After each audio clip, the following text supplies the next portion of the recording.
Boa tarde, pessoal, tudo bem? Vamos lá então para a nossa meta 3, primeira aula, né? Essa semana a gente tem feriado na sexta-feira, então essa semana a gente vai ter só uma aulinha, né? Então vamos começar lá. Peguem lá na página 404 da apostila de vocês. Capítulo 2, que nós já iniciamos, né? Então, o crescimento mundial da população. Ali vocês têm uma linha cronológica de crescimento da população mundial, seguindo em 3 pontos específicos, né? A gente já tinha iniciado essa parte também durante as nossas aulas. Então, vamos analisar ali. A gente tem um crescimento que ele vai seguindo, desde o número 1 até o 2 lá, a gente tem um crescimento de 1 bilhão de pessoas. Isso em 1.800 anos, ok? De 1800 até 1930, a gente dobra essa população. Na medida feita em 2017, essa população é de 7,5 bilhões de habitantes. Isso quer dizer o quê? Que a gente cresceu mais num processo de menos de 100 anos do que a gente cresceu em 1.800 anos, ok? Então, vamos lá, a gente tem uma explosão demográfica após 1800. Quais são os fatores que contribuíram para esse crescimento populacional? Primeiro, a gente tem que pensar o quê? Inicialmente, as populações, elas eram populações que viviam no meio rural. Então, tinha-se mais filhos, não tinha tanto conhecimento, tantos avanços. Conforme os países vão passando por um processo de industrialização, eles vão alterando a forma da sociedade viver, aumentando a população que vai viver nos centros urbanos. Desta forma, essa população ela vai aumentando, vai crescendo, aglomerando nos centros urbanos e diminuindo na área rural, ok? Pessoal, outros fatores que vão contribuir para que ocorra essa explosão demográfica. Primeiro, a gente tem a descoberta da penicilina na Segunda Guerra Mundial, a gente tem a evolução dos meios científicos que envolve medicina, que envolve estudo de vacinas, estudo de novas tecnologias que vão auxiliar nos tratamentos de saúde. Então, as pessoas que até um tempo atrás não se tinha cura para, ou os processos, talvez não a cura de muitas doenças, mas conseguia-se prolongar a vida do ser humano por mais tempo, né? A gente ainda tem a questão da Revolução Industrial. A industrialização dos países começa a fazer com que aumente as populações dentro das cidades. Então, a gente tem uma medicina funcionando, prolongando a vida das pessoas, a gente tem uma dinâmica global econômica alterada, funcionando de uma outra forma, onde os centros urbanos é a preferência da moradia da maior parte da população do mundo, e a gente começa a alterar a configuração do cenário dos países nesse processo. Em 1930, ali no segundo ponto, a gente tem o quê? A gente tem a melhoria médico-sanitária. Melhorias médico-sanitárias em países pobres, o que até então só acontecia nos países que se desenvolveram primeiramente, que participaram da primeira revolução industrial, que já tem um cenário político-econômico diferenciado. Esses conseguiram aumentar o crescimento da sua população já no primeiro período. No segundo período, essas melhorias médico-sanitárias começam a chegar nos países pobres, com o simples fato do que a gente está vivendo agora com o coronavírus. Retomar os cuidados com a saúde, lavar as mãos, cuidar aonde a gente toca, lavar e higienizar os alimentos com frequência. Então, esses cuidados de saúde também evita-se que proliferassem outras doenças, assim tendo um controle melhor das doenças que ocorriam.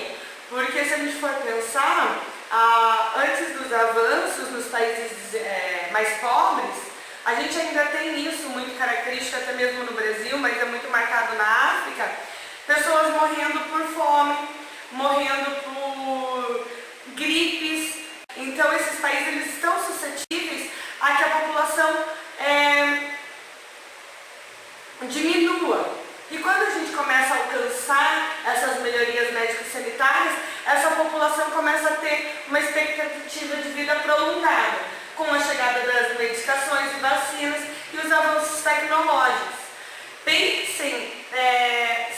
ferisse durante um trabalho numa área rural.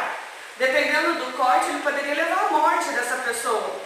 Com os avanços, principalmente tecnológicos, possibilitaram o quê? Salas de cirurgias mais eficazes, processos cirúrgicos mais eficazes.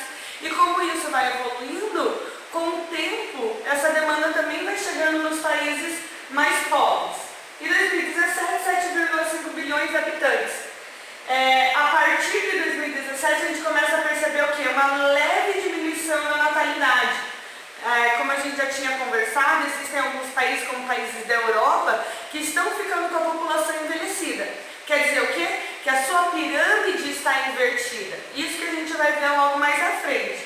Ok? Então, crescimento menos exponencial quer dizer o quê? Que a explosão demográfica, o crescimento de pessoas, o nascimento de pessoas, menos os óbitos, a taxa populacional, ela vai começar a diminuir o seu crescimento. Não é que ela vai parar de crescer, mas ela não vai crescer mais com tanta intensidade do que foi no último século. Porque no caderno de vocês vão pegar ali na página 405 e vão copiar a questão. Qual é o período de maior crescimento da população mundial?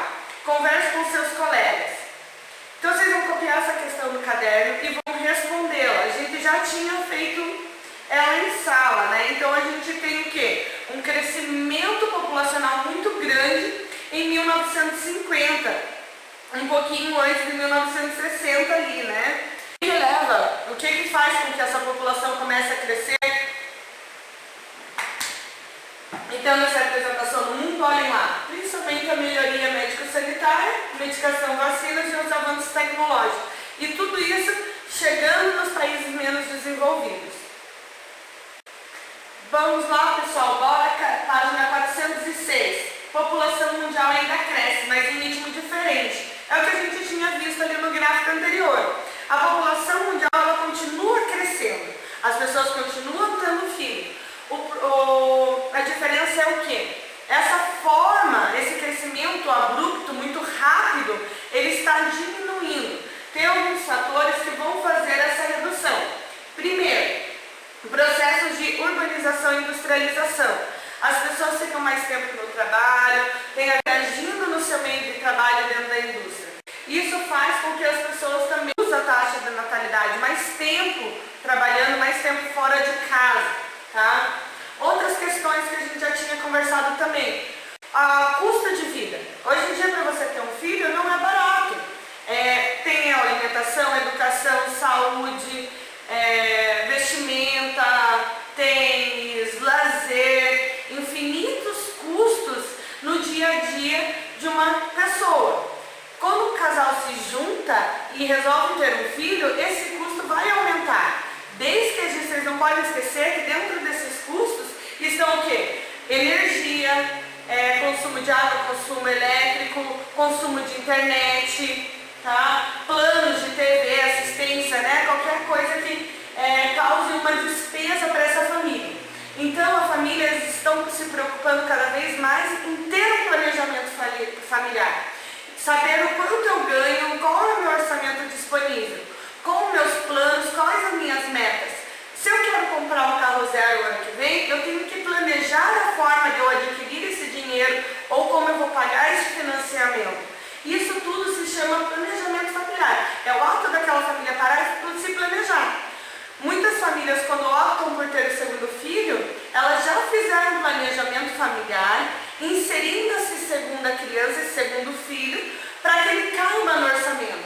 Então, os custos, principalmente nos países mais desenvolvidos, onde existe uma preocupação muito grande, principalmente com a questão da educação e saúde, por não ter educação pública e saúde pública, essas famílias estão deixando de ter tantos filhos. Outra questão é a entrada da mulher cada vez mais ativa dentro do mercado do trabalho. Hoje em dia as mulheres não têm mais somente a perspectiva de serem donas de casa.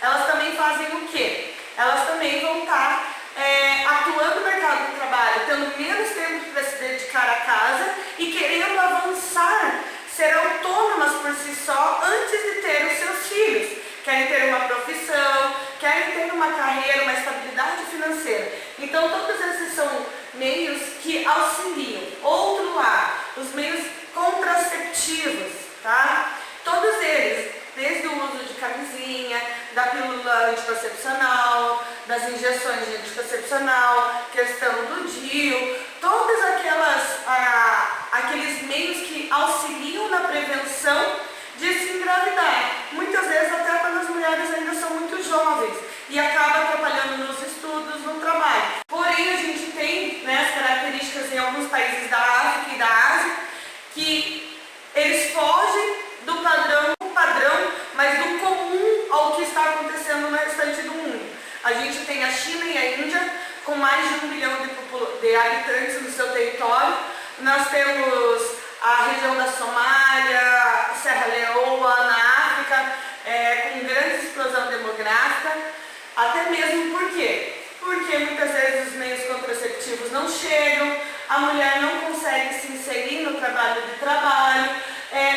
e geralmente isso está totalmente acarretado ao não desenvolvimento industrial ou não desenvolvimento da urbanização dentro daquele país. Então, se a economia não está ativa, você não está tendo trabalho, você não está tendo renda para essas famílias, elas ficam muito tempo ociosas e acabam não tendo acesso a todos esses auxílios, tá? Então, a gente tem alguns países desenvolvidos, como o Japão, a Itália, que tem um grande declínio. Se a gente vê a questão do coronavírus, por que a Itália foi um dos países mais atingidos pela pandemia? Por que a Europa está muito preocupada? Justamente por isso, porque eles têm um declínio na natalidade. Hoje em dia, muitos deles têm a pirâmide totalmente invertida, onde a maior parte da população é de idosos. E o crescimento da natalidade está diminuindo em relação ao restante da população. Então, se a gente tem um país envelhecido com uma população mais idosa, o que vai acontecer? Eles vão ser os primeiros a serem atingidos pela pandemia. Agora, pessoal, para a próxima aula, vocês vão fazer o quê? Vão pegar lá no caderno de vocês, lá na página 408 e 409, e vão copiar as questões 1, 2, 3, 4, 5 e vão copiá-las e respondê-las no caderno. Detalhe, a questão 1, ela tem um textinho e depois 1, 2, 3, 4, 5 tópicos. Não precisa colocar os tópicos. Vocês copiam apenas o textinho, o enunciado, pula o texto e já coloca a resposta. Na questão 4, vocês vão colocar apenas a resposta, copia o enunciado e coloca apenas a resposta correta. Na questão 3, vocês vão copiar o enunciado, copiar a questão A e respondê-las, tá? Vão colocar lá, população de crianças e jovens no Níger, 2017, tracinho, daí coloca a percentagem. A mesma coisa para o Japão. A B e a C, copia a questão e responde no caderno. Próxima aula, antes de iniciar a aula, eu faço a correção desses exercícios. Lembre, anotem certinho a página, o exercício que é, para que haja uma sequência e depois na retomada dos estudos, isso não se perca. Então anotem bem certinho. Utilizem o Iônica para perguntas e dúvidas e vou estar deixando 2 perguntinhas lá no Iônica para computar a frequência de vocês. Essas perguntas vão ser quais? Questão 1. O que é taxa de natalidade? Tá? Vocês vão responder lá o conceito básico da taxa de natalidade. Questão 2. O que é planejamento familiar? Deixa aí à disposição, se vocês conversarem com os pais, comentem lá no Iônica como funciona o planejamento familiar da família de vocês. Tá? Se não precisa nem informar como está atualmente, se está em crise ou se está com algum problema relacionado à pandemia. Mas compartilhe com a turma para que a gente possa desenvolver esse trabalho junto. Beijão para vocês, pessoal. Boa Páscoa, abraços virtuais, fiquem em casa, gratidão e até a próxima semana.